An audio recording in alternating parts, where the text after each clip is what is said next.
Thank you. And so right now, we're seeing an assault on our juries, on the right to protest, and on democracy itself. We're talking about escalation as the state is escalating against us. But nothing happens in a vacuum. 15 years ago, over a series of trials, 15 of my friends and I were lined up in Winchester Crown Court and sentenced to a total of 80 years in prison for coordinating a campaign called Stop Hunting and Animal Cruelty, or SHAC.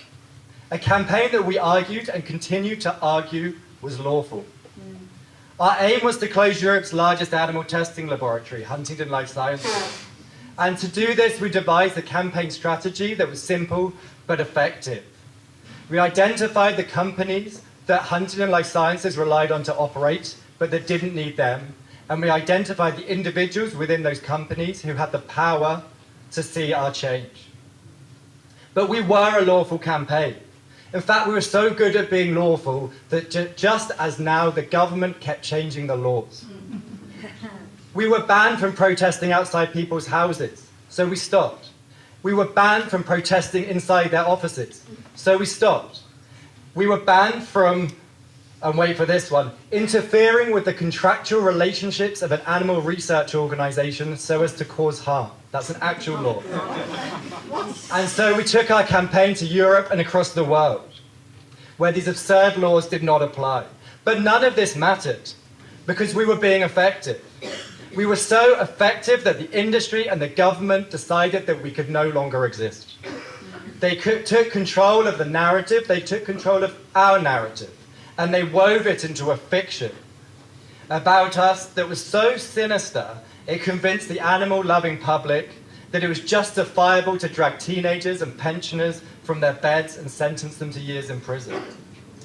To do this, they conflated our lawful activism with the actions, the unlawful actions of other aligned organisations. We found ourselves accused of every single action that had ever been taken against Huntingdon Life Sciences.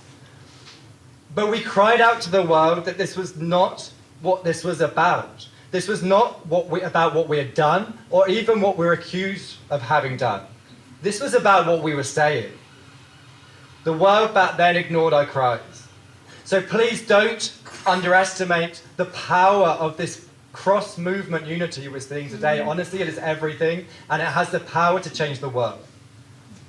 And for my friends and I, even if there hadn't been a single broken window, a single spray-painted slogan or punctured car tire, we would still have been rounded up and removed from society. The message being sent to us was never stop committing crime. It was simply shut the hell up. The message being sent right now to Just Stop Oil, Palestine Action, Animal Rising, and a myriad other organisations is not that they should adhere to the law. If that was the case, the laws wouldn't keep changing. Now, as back then, the message is simply stop talking and stop being effective. And the only response we can have to that is no. We have to speak louder. We have to scream until our lungs explode and we shake the very foundations of this unjustifiable system.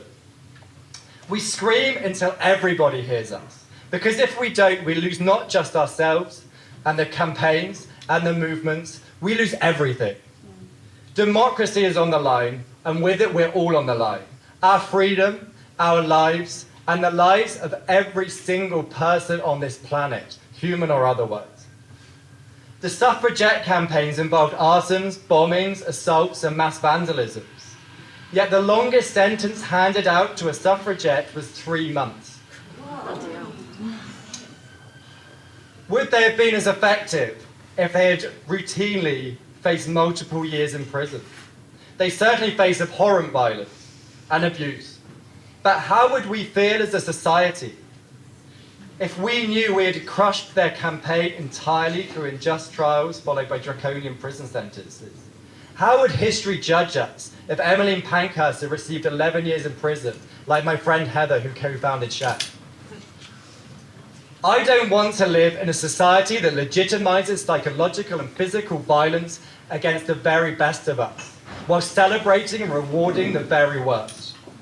Until my dying breath, I will speak and I will fight for those who need my voice and my actions, and I stand with all of you in demanding that our society does everything it can to defend those who risk freedom and everything they have by defending society.